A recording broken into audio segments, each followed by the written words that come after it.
Hi everyone, I'm Professor Hila Lifshitz Assaf from NYU, New York University, Stern School of Business. I'm excited for this hackathon. I've been studying hackathons in the last 5 years. So this is an important way of organizing for innovation, and I have a lot of hope for this European hackathon. So let me give you a minute about myself, and then I want to talk about the topic for today. So I prepared quickly some slides. I'll just turn into those slides. And if there are any questions, I'm happy to answer. Let me see if you see the slides. Okay, if not, I'll just talk because I see myself. The topic that I want to talk about is how to accelerate innovation without killing it.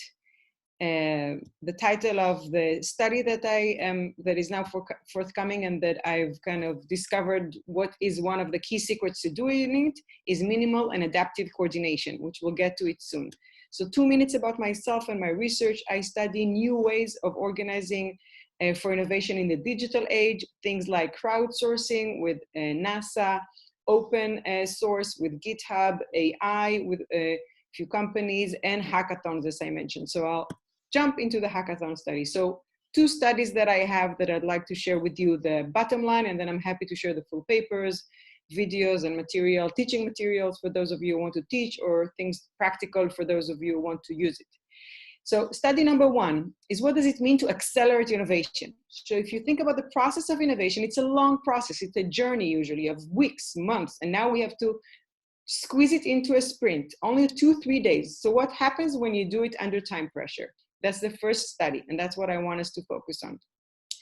And what I've seen, that teams usually fail for 2 reasons. So as you must know, I assume you know, most innovation usually fails, but in hackathons, we have amazing success stories. So my study for 3 years was to try to understand the difference between those teams that succeeded and those that failed. So I'm now sharing with you the 2 reasons, the most popular 2 reasons for failure, and then the 2 reasons for success. So reason number 1 was the way teams react to time pressure. So as I said, teams and people are used to innovating and working on creative projects for weeks, for days, for months sometimes. And then all of a sudden they need to do it in a day, in 2, 3. So some teams, what they did, they try to take the regular innovation process that they know from their work, from their school, from their history, and compress it into this extremely limited time frame. This does not work. We'll talk about it soon. The second big challenge is how to coordinate as a team. People do not know each other many times when they start. They are used to having really well-oiled machine and work processes, and now everyone is kind of who's saying what, no roles are defined, who should be the leader of the team, do we need a leader of the team? So a lot of problems around team coordination. That is the second reason for failure. And the way the teams try to deal with it usually is to try to fully and clearly coordinate. Because they don't know each other and they don't have a lot of time, they try to make everything fully clear for everyone and agreed upon. And that's actually a mistake. I know it's a bit counterintuitive, but that actually leads to failure. So I'll move to the key reasons for success, those teams that were able to produce, and this is based on studying hackathons in healthcare, in assistive technology, amazing products that were able to be built and even given to users in 2-3 days. Those were the teams that actually did not try to compress the regular process, but instead understood that this cannot be done in the same way that they do innovation in their companies or in school, if it's engineering or design school. So that's the first kind of underlying assumption that has to change. You do a regular IDO, R&D, whichever process, design thinking that you're used to, you cannot just squeeze it into faster. I'll give you an example. People that were used to working in a kind of Scrum method or Agile, that were used to do once a day meeting, they try to do it once an hour. So they basically, that's what I mean by compressing. The same process, you just try to do it more frequently. This unfortunately does not work. The second thing is the coordination. And I want to focus on that because that's the main key for success. So the teams that I've seen with my co-authors, Sarah Leibovich and Lior Zalmanson, that we have observed and studied minute by minute, and saw that were able to success are those that actually did only minimal and adaptive coordination. And what do I mean by that? So I gave the analogy of kind of a team sailing in the fog, because when you're in a hackathon, you do not see the clear direction. And if you embrace that fog and understand that it will not be clear to you in the beginning, that would actually be better. So as I said before, the teams that try to say, this is exactly the solution that we want to develop, measured even the type of materials, the type of measurements, they failed. So instead, what I recommend based on my studies is to have a high-level solution. Do not try to be too specific when you launch, when you start the hackathon, and then gradually, and that's the minimal, and the adaptive part is gradually increase your coordination about what is it exactly the solution that you are building. It could be a device, it could be a system, an infrastructure, a platform. It's the same principle. So we start minimal with the coordination, having a broad sense of this is the direction we're going, and slowly we increase the coordination instead of basically the opposite of most kind of teams naturally seem to be doing. And we get our feedback from each other, from the team members, by swiftly sensing. What do I mean by swiftly? Quick check-ins. Do not waste time on fully convincing each other and fully agreeing upon things and fully discussing until everyone in the team know what they want to do. Instead, swiftly adjust and feedback and check in what the other person is doing, and try to this way kind of sail safely until you see the horizon more clearly. But the important thing is that you embrace the fog, but between the team members, everything should be visible. So that's the last line, which is very important, that this works if and only if the team create a visible workflow. So even today, it's remote, it's hard. Put your cameras on, be fully visible as much as you can. Show what you're building, talk about it. If it's code, share screen, use Google Docs, do whatever you can to have a visible workflow. And since this is very fast, so I'm running the study number 2, I'm happy to show a video if we have the time. That's for managers and hackathon organizers on how to manage the innovation remotely, since it's very challenging and requires less control. So I have a cool animated video that I can share in the last 2 minutes. And if you have any questions or want to see the full studies, we have tiny CC basically kind of link to Hackathon Study, and it's there. It's all open in ResearchGate. It's forthcoming, so it's online, and the other studies already at MIT Sloan Review, and you can read it. So I'm trying to see if I can answer questions now, since I finished my 10 minutes, and I'll stop sharing in case that helps. Or should I continue sharing and showing you the video? Raina, would you let me know, or should I just show the video? Let's see. I think we can go with the questions, because everybody can watch the video a bit later. Great. So where can we read about your research?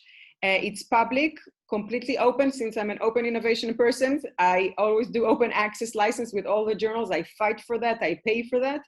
It's all on ResearchGate. It's on SSRN. On my website, my email is h@nyu.edu. So if anyone wants anything or to talk to me, I'm always available. And as I said, we also created this quick link for this hackathon actually yesterday night. That basically it's a tiny cc/hackathon study. And you can find, so it's easier if you don't remember my name or anything like it. So tiny.cc/hackathon study. Yes, another question. Will you share the slides? Sure, I'm happy to share, Raina.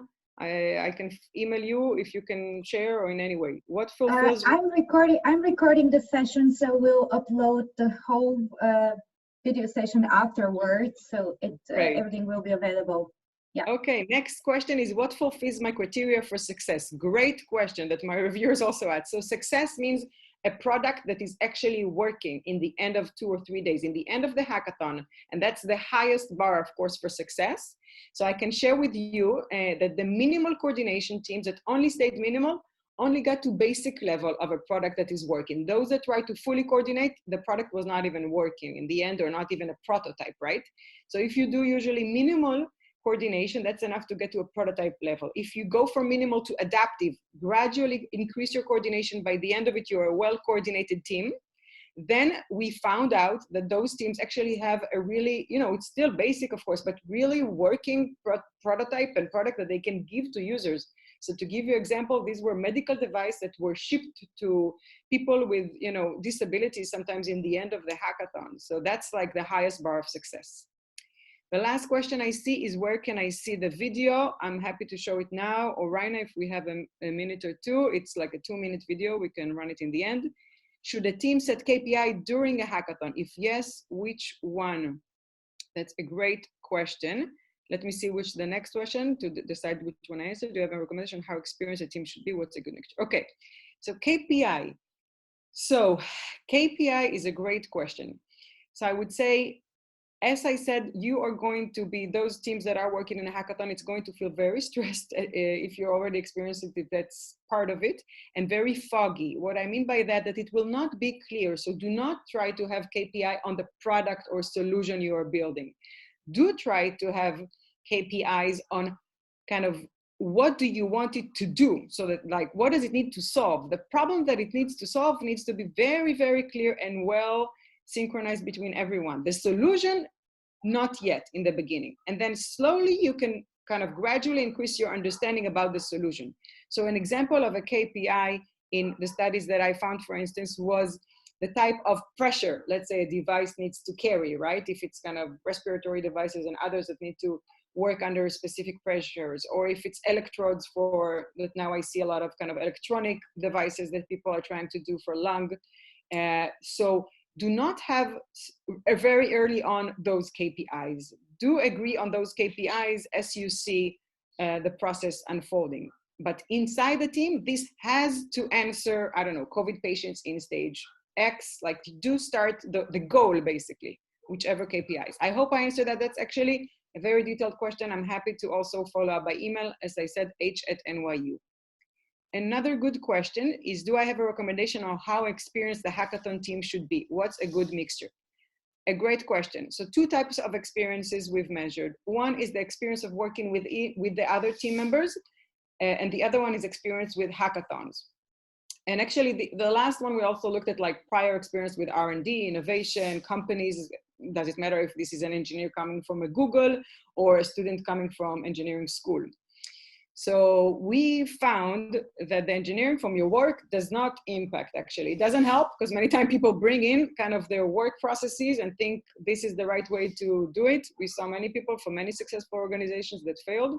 So that doesn't help. The experience that does help is prior experience with hackathons and with the other team members. So if you can have at least 2 team members, depends on the size of the team. Usually a good size team is not more than 6. Between 4 to 6 is the recommended size.